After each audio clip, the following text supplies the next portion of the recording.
Thank you. And first, my thanks to Lisa for that very kind introduction. And I think that just reveals a little bit about why it is that all of us are fortunate to work here.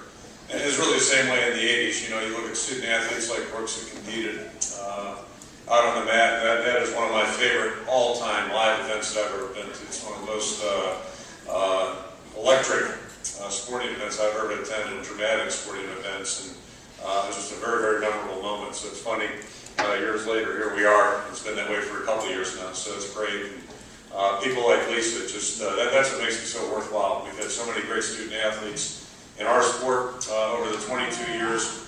The people that I've been able to associate with, not only in our program, but across the way, we've just had tremendous coaches here. So very much appreciate Lisa. And Lisa and I came in here about the same time. We were up here reminiscing a little bit.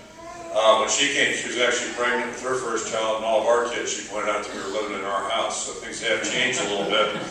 Things are going along the lines a little bit. It's interesting in basketball, too. When I was here in the 80s, the only time I would see our basketball coaches, it seemed like to where I could talk to them, I'd see them working. The only time I ever had a chance to really visit with them would be in the St. Louis airport. I'm going back a little bit when that was a hub. You don't fly through there anymore. But I'd always run into the guys down there. They'd be out recruiting in season, and we'd be on the trail. So it is interesting, but Lisa and I have had a unique opportunity just being on the iClub circuit together.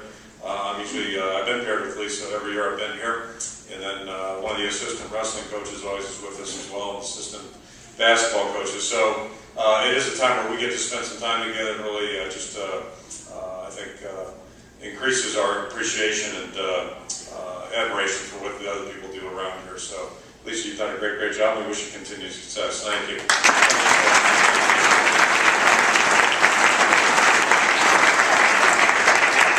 I appreciate the iClub support of this event, and certainly the fundraising efforts that they've done through the years. Just very, very much appreciated. Band, Spirit Squad, dance team, great to have you guys here, and nice job on the prizes again today.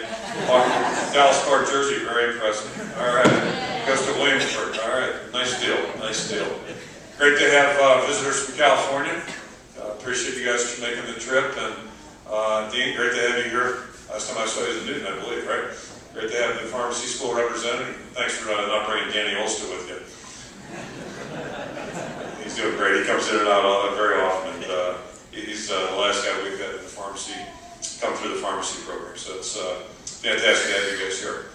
Certainly a couple weeks ago, we played Indiana at home, and that was a good day for us. A lot of positive things happened. And certainly last week was the flip of that. It was a disappointing day for everybody involved. And as I said right after the game, it really hasn't changed. It was a team loss in all regards. There are a lot of things typically in a close loss. You can go back and look at an awful lot of things. And we moved the ball fairly well.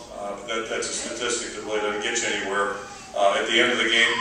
And we came up with some good stops on defense, but when we had it, we really didn't get the job done there either. As much as anything, I think the irony in the whole thing is going into the game, we led the league, I think, in Big Ten play in the plus 20 red zone offense, and we were second in the conference in defense. And as it flips out, or turns out, if we had gotten a stop or a score in any three situations, offensively or defensively, the game comes out differently. But it didn't work out that way last Saturday, certainly.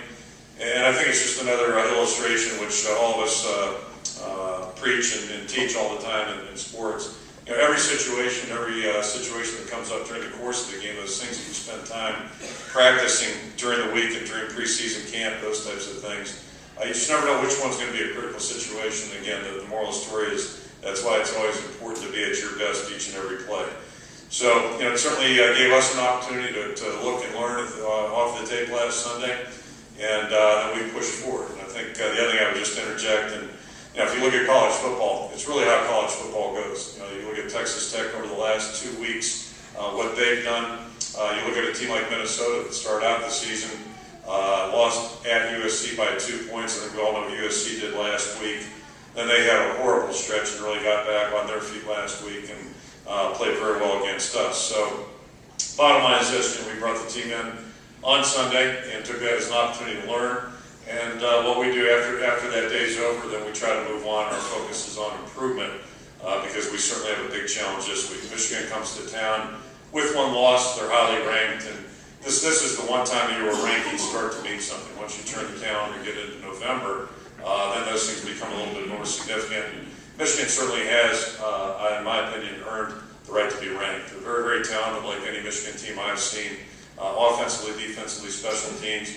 They've got good size, they've got excellent athletic ability and speed, and they're coached right now by a staff that we have a lot of respect for. We got our first glimpse of Brady Hoke, I believe it was 2005 when his first year at Ball State brought Ball State in here, and they weren't very good. Several years later, they went on defeated, and then coincidentally last year, as we got ready for Missouri in the bowl game, probably the best tape that we had to use was the San Diego State tape, which they had played Missouri in September. And just looking at that tape, it's about the time Brady was getting hired, so we knew that a good coaching staff was coming up there. And I'm not suggesting there wasn't one there previously, but I'm just saying we knew it was a good staff, and you can see the new schemes and what have you have really been embraced by the players. So they're playing well together. They're a very talented football team, and all that being said, it's going to be a heck of a challenge for us. Our captains will be the same this week. We've got Tyler Nielsen and Mike Danielson on defense, Mark McNutt, James Vandenberg on offense. Those four guys are doing a great job. And then our honorary captain, we're just excited and thrilled to have Tim Dwight with us. We've been trying for a while. As you know, Tim's been kind of busy playing in the NFL and doing a lot of different things, but it's going to be great to have Tim back in town with us. He was trying to get back from New York, I believe, yesterday when I talked to him. Hopefully he made it safely, and it'll be really exciting to have him in Kennedy. So we've had a good week. We know we've got a great challenge on our hands tomorrow, but we also have a great opportunity. And there's no better place to be than at Kennedy Stadium. So we're excited to get out there. 11 o'clock kickoff. We'll get right at it, and just excited to be back in Kennedy. Excited to have your support. Thanks very much, and we'll see you in the morning.